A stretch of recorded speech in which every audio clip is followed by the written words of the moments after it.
Hello everyone. So today we are going to answer one of those really interesting questions that it just never occurred to you to ask yourself. The question is this: can a 60-something, a person over the age of 60, do 1,000 keepie-uppies, or as Americans call them, kick-ups? Well, keepie-uppies. Now, the reason this is an interesting question is, in order to do, I would say, more than like 10 keepie-uppies, you need hand-eye coordination, in this case, obviously, foot-eye coordination, a level of athleticism, and good reflexes. On top of that, as I said, to do more than about 10 or maximum 20, certainly to go over about 20, you need concentration. You need to be able to focus yourself on what you're doing. So those are obviously all things which we lose as we, well, theoretically, those are things which reduce or degrade as anyone gets older, which is, well, the question is an interesting one. And on top of that, since I started incorporating keepie-uppies into my general fitness routine, I kind of added a couple of elements to make it a little bit more difficult. So I do like a load on one leg and then I flip across and do it on the other. At this point, I'm able to do 100 on the one leg, then 100 on the other. So that's how I do them. Obviously, what that does, that brings balance into it, because I don't know how long it takes to do 100, something in the region of a minute, I would guess. But obviously, all that time, yes, you're balancing on the one leg and you're having to make adjustments as well. And in addition to the balance element, you're gonna get there's gonna be a level of fatigue just in the course of doing the 100. Never mind after you've done a few hundred, you're gonna get some fatigue in your calves. So that brings a kind of anaerobic element into the muscles. And of course, you're also putting some stress on your ankles and your knees in the business of standing there on one leg doing it. So without further ado, let's get into it. Let's see where we are. Let's see whether or not a 60-something can do 1,000 keepie-uppies.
1256.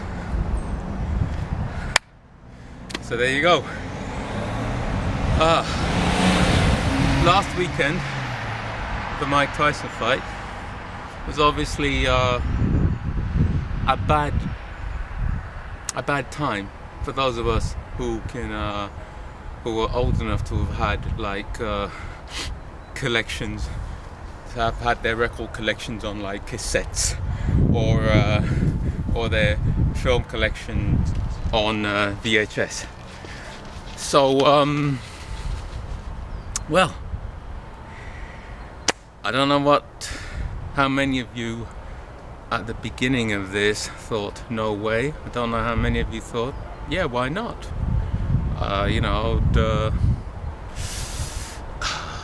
In any case, there you go. You saw it. It's been done. A 60-something can. I'm 3 years older than Mike Tyson. A 60-something can do 1,000 keepie-uppies. Can I say? Thanks for watching.